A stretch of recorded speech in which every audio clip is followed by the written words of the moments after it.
biasa karena masih setia bersama kami tentunya di Hotman Paris Show. Masih bersama dengan Abang Q, Bos Q, Konglomerat Q, dan Asprinya. Kemudian bintang tamu kita ada Mbak Nuril yang cantik, Bapak Ruslan, dan juga Bapak Siregar. Betul, Pak? Nah, Betul. ini kayaknya Kamu berlanjut. dari tadi sentimen sama Aspri gue yang cantik. Lu apa sih? Lu kalah cantik. Coba berdiri dulu kamu. Lu kalah cantik ya, coba lihat tuh. Hampir setahun nggak Coba lihat ketemu ya. Aku pikir setelah kita berjumpa aku yang digandeng ganti lagi. Aduh. Ini pramugari nih khusus saya datangkan nih jadi Aspri gue Luar kali ini. Coba lihat tuh. biasa. Oh, namanya Mutiara. Oh ya ampun. Mutiara Kamu, ya? Mutiara, boleh geser nggak Mutiara? Kamu jangan deket-deket lumpur. Coba deh. Enggak. Dari tadi Pak Rosan juga melirik terus, tapi saya sembunyikan dia di sini. Oke. Pak Roslan maksudnya ngeliriknya Ibu Nurul bagaimana Oh, gitu. yang kita bicarakan dengan RU ini bagaimana Oke, sepakat kita tidak? kembali lagi ke Omnibus Law. Cantik, boleh duduk cantik. Abang mah cantik-cantik dianggurin suruh berdiri emang tiang listrik. Saudara Kemal, praktisi hukum. Tadi kan ada pembahasan mengenai seolah-olah peranan serikat pekerja dihilangkan dengan Omnibus Law ini. Benar nggak? Enggak. Kenapa Anda bilang tidak? Gini, kalau mereka bilang di dalam pasal 151 ayat 2 Undang-Undang 13 Ya. itu dirubah dari tadinya PHK dirundingkan dengan SP, Ya. sekarang dirubah menjadi diberitahukan kepada SP, hak mereka untuk mewakili, mendampingi, membela pekerja yang menjadi anggotanya itu udah ada di pasal 4 dan 25 Undang-Undang 21 2000 tentang SP. Jadi buat saya itu dari sejak Undang-Undang 13 itu diundangkan, pasal 151 ayat 2 itu sangat mengganggu. Karena SP bilang kalau maksud PHK itu harus dirundingkan, artinya baru kepikiran aja mesti diajak ngomong. Nggak, jadi gitu. versi lama itu kalau PHK, SP punya peranan nggak? Versi lama dulu deh. Oke, Ini soal pendapat Anda itu hal lain. Waktu dulu itu ada peranan nggak? dari semua PHK yang saya lakukan nggak ada. Dari segi undang-undang Loh, nggak jelas. nggak jelas. Nggak jelas. Apa Tapi maksudnya dirundingkan? Berunding dengan SP sama diberitahukan dua hal berbeda. Loh, begini, persoalan mau dimintakan didampingi oleh SP atau enggak itu keputusan pekerja dong. Ya. Dia dulu dikasih tahu, dia datang atau enggak kepada SP terserah. Tapi kan buruh akan lebih merasa kuat kalau ada SP. Nggak juga. Beda dong. Nggak juga. Bayangin kalau seorang buruh yang gajinya UMR, gajinya cuma UMR 3,5 juta misalnya, berhadapan dengan manajer HRD atau konglomerat, kan dia grogi dong kalau sendirian. Tapi kalau ada SP, dia akan merasa percaya diri. Itu di lapangan begitu. Itu gimana? Oke, sejak berlakunya Undang-Undang 13 ya, di 25 Maret 2003 sampai sekarang 17 tahun. Saya PHK yang saya lakukan udah banyak banget. Ya, saya kalau berurusan sama SP, kalau pekerjanya datang ke SP. Kalau enggak. Jadi Pak Rosan, dan sampai Ibu dulu, dengan Undang-Undang Omnibus Law ini, untuk PHK tidak perlu lagi melibatkan SP.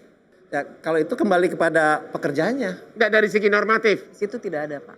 Tidak disebutkan. Jadi di Undang-Undang 2013. Kalau ngeliat misalnya saya bantu Pak Rosan. Karena Ya. tadi yang sudah jelas. Bahwa kembali lagi ini kan 151 ayat 2 di Undang-Undang RUU itu kan dalam melakukan PHK diberitahukan kepada pekerja dan atau SP. Hanya diberitahukan. Ya kan pertama kali dikasih tahu dulu dong. Ya. Oke. Saya bahkan bilang dan atau SP aja itu mesti dihapus. Urusan apa di situ gitu. Kita dulu. Itu kan pendapat Anda. Bukan. Tapi peraturan mengatakan apa sekarang ini? Undang-Undang 13 bilang, apabila maksud melakukan PHK tidak dapat dihindarkan, maka PHK maksud tersebut dirundingkan dengan SP atau dengan pekerja kalau bukan anggota SP. Itu peraturan lama, peraturan baru? Yang lama. Oke, yang baru? Yang baru, itu cuma bilang diberitahukan kepada pekerja, itu benar. Artinya SP tidak perlu lagi ikut berunding? Loh, SP nggak diajak berunding dari awal juga kalau kita lakukan PHK. Dulu kan Anda mengatakan peraturan lama gimana? Betul, peraturan lama bilang begitu, prakteknya nggak ada. Nah, itu hal lain praktek. Tapi peraturan lama mengatakan dalam PHK SP dilibatkan. Ya. Peraturan lama loh. Bukan dilibatkan, wajib dirundingkan dengan SP. Wajib. Ini Undang-Undang 13. Ya. Kalau kita bicara PHK, kita bicara Undang-Undang 2 2004. Nggak ada di situ menyebut SP. Tapi dengan Omnibus Law yang baru ini, dalam setiap PHK, majikan tidak perlu lagi melibatkan SP. Ya, Apa itu tidak merugikan buruh, Pak Rosan? Ya sekarang kita ngeliatnya gini deh gitu. Kesannya nih pengusaha tuh semuanya tuh jelek jadinya. Ya. Kesannya wah kalau ada ini padahal Pak, saya mau ingatkan satu deh. Aset kita yang paling besar tuh apa sih di perusahaan? Sumber daya manusia kita, SDM kita. Semakin itu bagus semakin kita ingin pegang. Semakin ini kita pengen tumbuhkan gitu ya. Ya. Ya, tapi kalau dan yang kita lakukan, hal terakhir yang ingin kita lakukan apabila kita pun harus, itu adalah seperti keadaan sekarang, dirumahkan ataupun di PHK, itu hal terakhir gitu. Dan sejauh ini yang saya dapat informasikan, saya juga diupdate dari asosiasi bisnis, asosiasi industri, karena keadaan seperti ini, mereka tuh mengajak bicara dan semuanya mengerti kok, rata-rata mengerti gitu. Karena ya itu, kalau tumbuh kita tumbuh sama, kalau lagi keadaan susah ya kita bicara. Oke, Yang penting ada ajak satu lagi yang komunikasi. mengganjal. Di peraturan Omnibus Law ini disebut ada, kalau efisiensi boleh PHK. Kalau penjadwalan utang PKPU, kalau ganti pemilik boleh PHK. Itu bagaimana logika hukumnya itu? Loh, kalau ganti pemilik di dalam ini dia bedanya dengan Ya, undang-undang mengatakan begitu. Ya, tapi kan ketentuan lebih lanjutnya kan akan diatur di dalam di pasal 156 ayat 5 itu akan diatur lebih lanjut dalam peraturan Pelaksana. Ya. Nah, kan begini. Kalau kita lihat pasal 163 ayat 1 Undang-Undang 13 sekarang, Ya. kalau terjadi perubahan kepemilikan yang boleh minta PHK itu pekerja. Ya. Tapi di dalam 163 ayat 2 nggak ada hak pengusaha kalau terjadi perubahan Sekarang ada kepemilikan. hak pengusaha. Tunggu dulu, kita belum tahu. Ya, di Karena undang-undang iya. coba kita lihat ya. Iya ada. Saya udah baca di sini bahwa kalau PKPU efisiensi ganti pemilik, itu salah satu Gini, alasan gini. PHK. Kan bahasanya pemutusan pasal 154 ayat A. Ya. Pemutusan hubungan kerja dapat terjadi karena alasan ya. Ya. Salah satunya di sini Ganti pemilik, efisiensi. pasal berapa tuh, Man? Sebentar, ini pasal yang kalau yang di 154A di sini, Iya. ya perusahaan melakukan Ya. penggabungan, Nah, perusahaan melakukan efisiensi, Oke, betul. PKPU.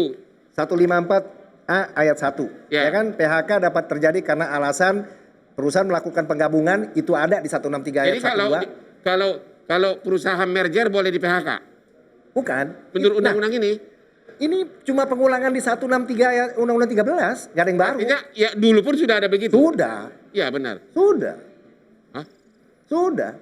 PKPU baru dong. Oh, PKPU aja yang baru. Oke. Sama satu lagi saya Terus- mau angkat ntar. Pesangonnya berapa kalau orang efisiensi atau perusahaan merger? Pesangonnya berapa? Oke, kalau pekerja minta berhenti, dia dapat 1 kali. 1 kali pesangon. Ya, kalau di Tapi PHK? kalau inisiatifnya oleh pengusaha, 2 kali. 2 kali berarti berapa itu total berdasarkan undang Omnibus Law ini? Tetap 25 maksimum. Ya, ya saya nggak mau berkomentar karena saya belum lihat peraturannya. Karena kan tata cara pemberian pesangon itu akan diatur dalam PP. Ya tapi kan maksimumnya udah diatur dalam undang-undang kan, udah nggak boleh dirubah dalam PP kan? Pak, tapi Teknisnya mungkin. Di sini nggak dibilang ada angka 25 ya? Di dalam RUU-nya nggak ada angka 25. Seingat Ya saya. itulah, itu yang kita bingung Pak. Kan 19. Di pejabat Depnaker pun mengatakan 25. Perhitungannya di mana tuh? Apa karena dari 9 plus hak-hak pekerja atau gimana? 25 itu rinciannya adalah 19 dari pengusaha. 19 dari pengusaha, 6 ditanggung oleh pemerintah. 6 ditanggung oleh Ditanggung oleh pemerintah yang masuk ke BPJS ketenaga kerjaan. Yang nantinya bisa diakses. Berarti seorang buruh yang gajinya cuma UMR, dia harus menghadapi 2 front. Satu ke majikan dia untuk 19, satu lagi harus ke BPJS. Apa itu nggak memberatkan 2 kali kerja untuk uang yang tidak seberapa? Ya, memang- Kenapa pemerintah harus menanggung beban yang segitu besar? Padahal itu kan harusnya tanggung jawab majikan gitu. Kalau dari kenapa ini sampai keluar angka 25 Bang Ya. Hotman? Sebetulnya dari angka 32 itu evaluasinya selama pesangon diberikan 32 kali itu hanya 7% pengusaha yang selama ini sanggup mengeluarkan. Hanya 7%? 7%. Dari semua pengusaha yang ada di Indonesia hanya 7% yang mereka yang sanggup membayar 32 kali itu. Oleh karena itu juga menjadi salah satu alasan supaya kita bisa lebih menempatkan ini secara secara adil lah. Jadi Anda merasa bahwa 32 bulan itu terlalu tinggi selama ini? Terlalu tinggi sesudah 30 tahun, Kalau- 50 tahun itu? Dari tahun 2013, Ya, 17 tahun. kalau dibandingkan dengan negara lain iya Bang Hotman. dibandingkan negara lain. Betul, Oke. paling tinggi dan produktivitas kita paling rendah begitu loh. Oke. Jadi ini yang jadi PR. Oke, saya ada pertanyaan begini Pak Rosan. Ini undang-undang kan dirubah 79 ya. 79 undang. 79. Maksudnya Omnibus Law itu kan disatukan menjadi seperti ini. Artinya menjadi satu. Oke, kalau melihat ini indah satu. Tapi kalau kita lihat pasal demi pasal, seolah-olah harus ada peraturan pelaksana. Nanti peraturan pelaksanaannya ratusan ini. Untuk ketenaga kerjaan aja 15. 15. Berarti nanti semula karena kebanyakan dirubah jadi satu, tapi nanti kembali lagi jadi menyebar. Jadi kembali lagi banyak peraturan tersebar di mana-mana gitu loh.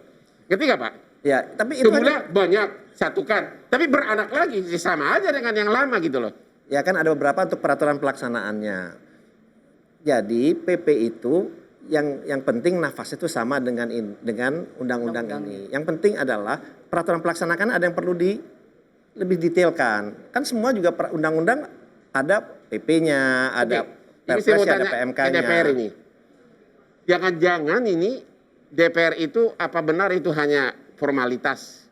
Pada akhirnya nanti kunci poinnya itu di PP gitu loh. Atau mungkin gini Bang Hormat, dari pembahasan kita ini mengenai UU Cipta Kerja dari Mbak Nurul dulu deh. Apa sih yang ingin disampaikan ke masyarakat bahwa sebetulnya ini banyak lebih baiknya untuk Anda gitu. Silakan Mbak Nurul. Dan satu lagi, hoax itu apa gitu. Selama ini yang di demo itu apa yang tidak benar? Coba. Ya sebetulnya ini kan niatan baik yang diprakarsai oleh Bapak Presiden. Ya.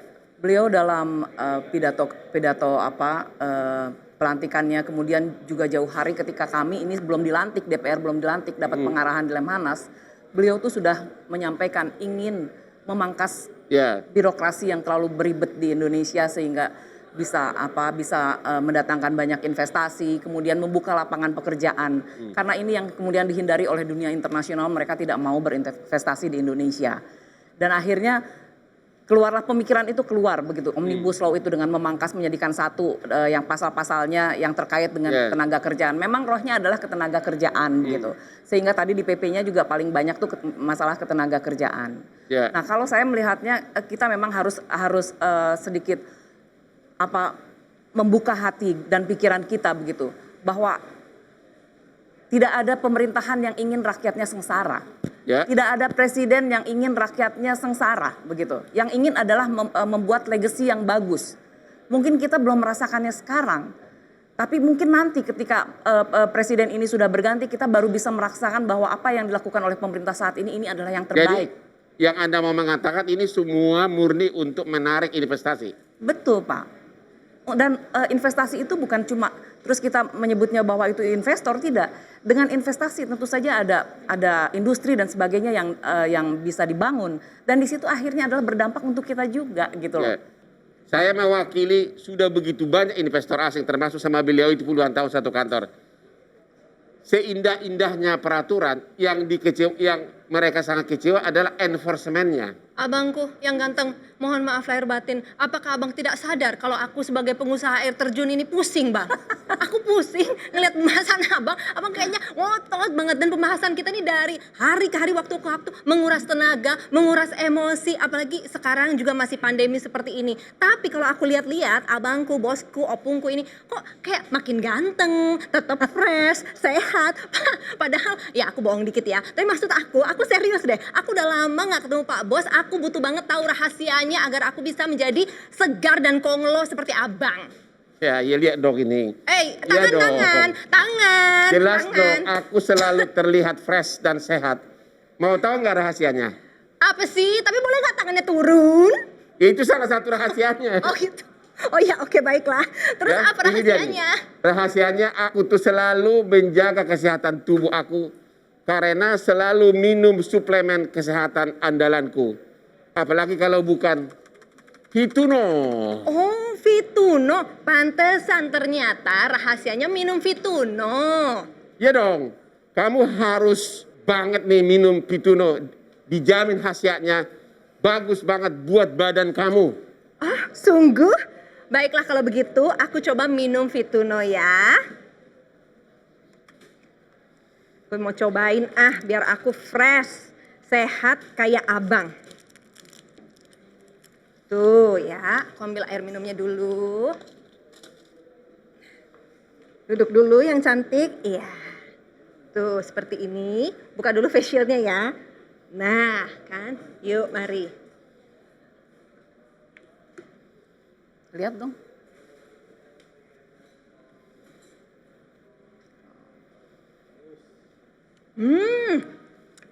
Bener-bener ini rahasianya, Bang.